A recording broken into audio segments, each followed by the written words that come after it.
오늘 영상 하나로 코인과 퓨처스 거래에서 꼭 필요한 5가지를 완전히 내 것으로 만들 수 있게 순서대로 정리해 드리겠습니다. 첫 번째는 초보분도 그대로 따라만 하면 거래가 되게 만드는 아주 쉬운 코인 거래 따라하기 방법입니다. 화면을 켜고 손이 움직이게끔 최대한 단순하게 풀어드릴게요. 초보분이 제일 헷갈리는 건 현물과 퓨처스의 차이입니다.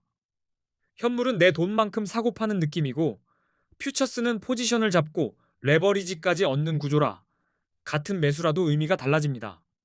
주문창에서는 시장가와 지정가를 먼저 잡으셔야 합니다. 시장가는 바로 체결되고 지정가는 내가 원하는 가격에 걸어두는 방식이라 단타에서는 체결 속도와 수수료 체감이 확 달라집니다. 차트도 처음엔 선을 잔뜩 그리기보다 캔들 흐름부터 보셔야 합니다. 시간봉을 바꿔가며 큰 방향을 확인하고 그 다음에 진입 구간을 좁히는 습관을 만들어 드리겠습니다. 두 번째는 네이버 코인 커뮤니티에서 한동안 난리가 났던 이야기죠. 300만 원으로 1억 8천만 원을 만들었다는 중학생 단타 방식, 그 원리를 초보 눈높이로 해체해 드립니다. 그 중학생 단타는 비밀 기술이라기보다 루틴의 싸움이었습니다.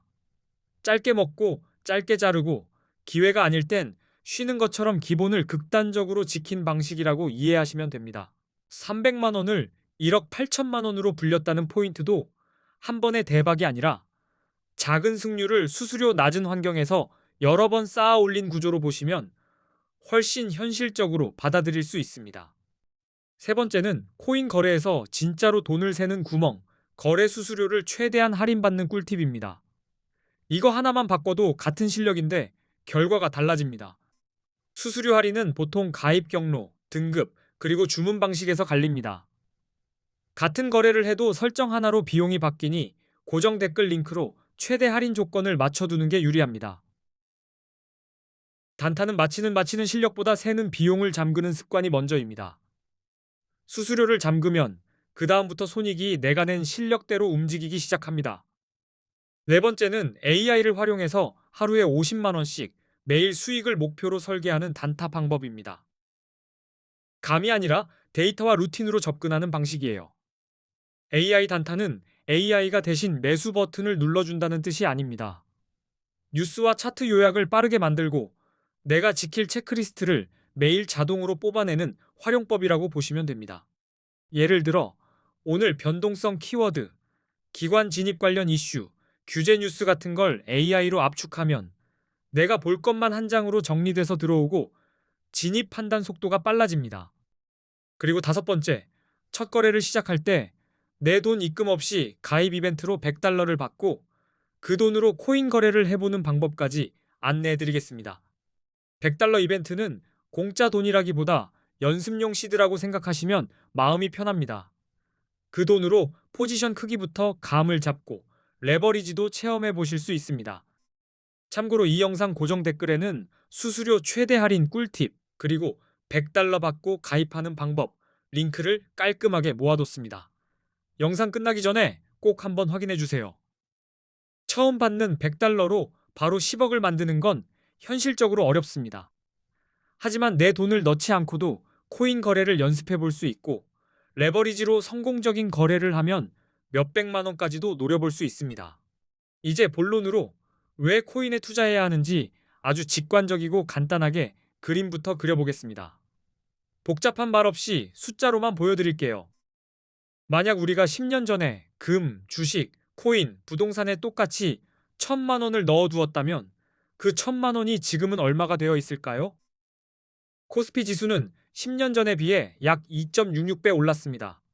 그래서 2016년에 1,000만 원을 지수 추종형 주식에 넣었다면 2026년 기준으로 대략 2,660만 원 수준이 됩니다.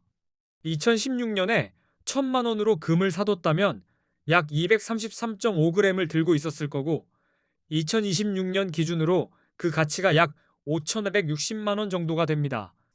2016년에 1,000만 원어치 서울 기준 아파트 가치를 보유했다고 가정하면 2026년에는 약 2,400만 원 정도로 평가할 수 있습니다.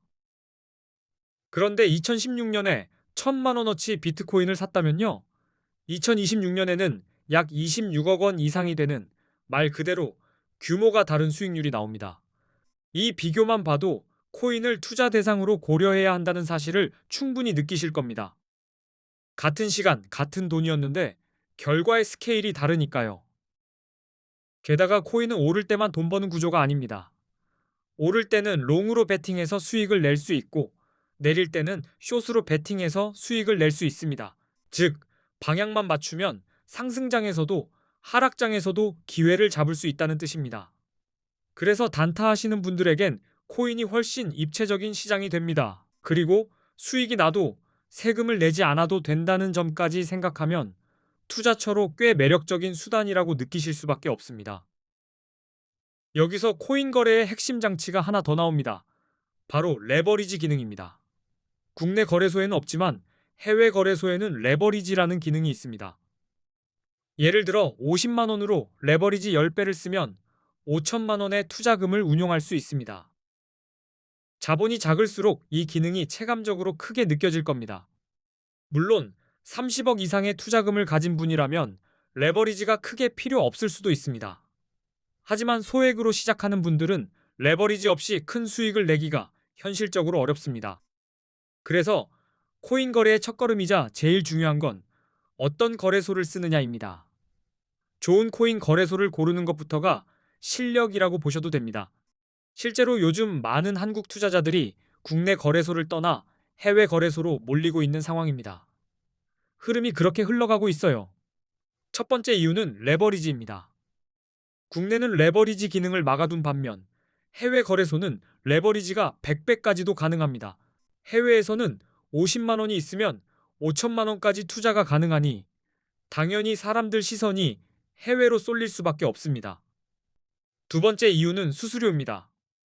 국내보다 해외 거래소의 수수료가 훨씬 저렴해서 같은 매매를 해도 비용에서 차이가 납니다. 세 번째 이유는 세금입니다.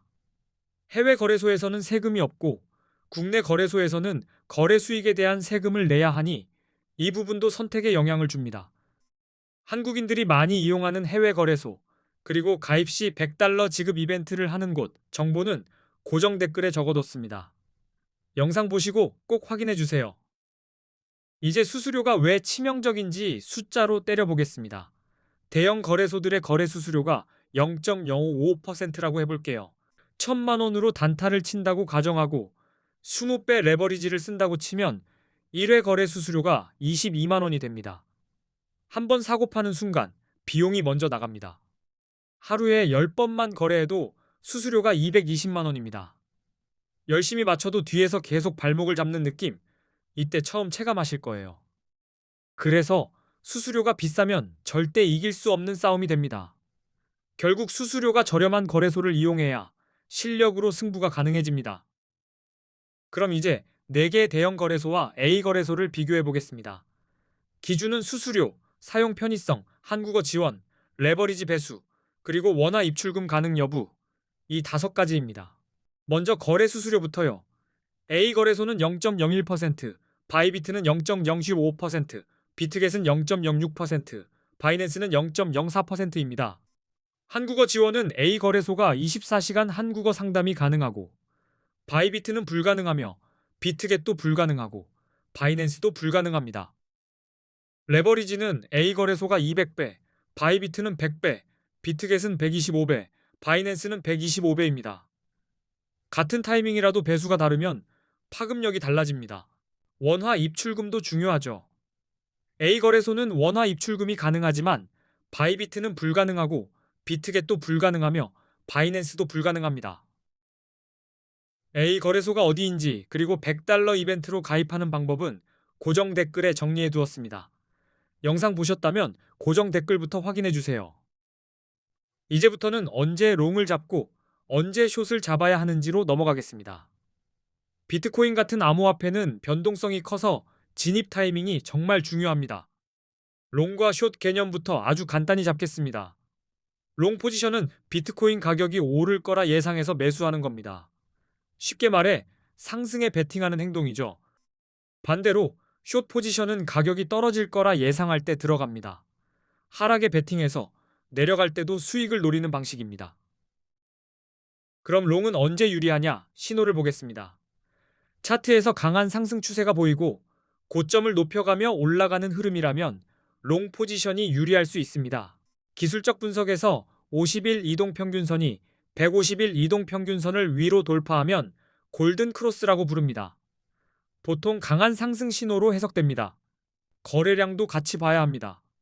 가격이 오를 때 거래량이 함께 늘면 시장 신뢰도가 높아진 신호가 될 수 있고 상승이 더 강해질 가능성을 의미합니다. 뉴스 체크는 선택이 아니라 기본입니다. 규제 완화, 대형 기관 투자자 진입, ETF 승인 같은 긍정적 재료는 가격을 밀어 올릴 수 있어 롱 성공 확률을 높일 수 있습니다. 골든 크로스가 떴다고 무조건 달려드는 게 아니라 거래량이 힘을 실어주는지와 시장 분위기가 받쳐주는지까지 같이 보면 롱 진입이 훨씬 단단해집니다. 이제 숏으로 가보겠습니다. 차트가 하락 추세이고 저점이 계속 낮아지는 패턴이 이어진다면 숏 포지션이 유리해질 수 있습니다. 50일 이동평균선이 150일 이동평균선 아래로 내려가면 데드크로스라고 하고 흔히 하락 신호로 해석합니다. 이때는 무리한 롱이 위험할 수 있습니다. 거래량이 줄어드는 흐름도 경고등입니다. 가격이 오르는데 거래량이 감소하면 상승세가 약해진 신호일 수 있고 곧 하락할 가능성이 커질 수 있습니다. 가격은 올라가는데 거래량이 빠지면 겉으로는 화려한데 속 힘이 빠진 상태일 수 있습니다. 이런 때 숏이 유리하게 열리는 경우가 많습니다. 부정적인 뉴스도 가격을 누릅니다. 규제 강화, 해킹 사고, 주요 국가들의 암호화폐 규제 정책 강화 같은 소식이 나오면 숏 포지션이 유리할 때가 있습니다. 그리고 비트코인 시장에서는 보조 지표가 큰 도움이 됩니다. 대표적으로 RSI, 맥디, 볼린저 밴드 같은 신호들을 많이 씁니다. RSI는 과매수와 과매도를 판단하는 데 유용합니다. 70 이상이면 과매수로 보고 숏을 고려할 수 있고 30 이하이면 과매도로 보고 롱이 유리할 수 있습니다. 맥디나 볼린저 밴드는 트렌드와 변동성을 더 선명하게 보여줍니다. 그래서 특정 시점에 롱과 숏을 잡을 때 중요한 판단 기준이 되어줍니다. 결국 지표는 정답지가 아니라 나침반입니다. RSI로 과열을 보고 맥디로 흐름을 보고 볼린저 밴드로 흔들림을 보면서 하나의 결론으로 모으시면 됩니다. 정리하면 롱은 상승 추세와 긍정 신호를 확인한 뒤 들어가고 숏은 하락 추세와 부정 신호를 근거로 결정하는 겁니다. 감정이 아니라 근거로 버튼을 누르세요. 여기까지 들으시니 코인 단타에 조금이라도 도움이 되셨나요? 오늘 내용은 타이밍과 비용 두 축을 동시에 잡아드리려는 설계였습니다. 고정 댓글에는 수수료 최대 할인 꿀팁과 $100 받는 가입 방법을 정말 보기 좋게 정리해 두었습니다. 영상 끄기 전에 고정 댓글부터 눌러주세요. 앞으로도 초보분들이 바로 따라할 수 있는 좋은 영상 계속 올리겠습니다. 끝까지 시청해 주셔서 감사합니다.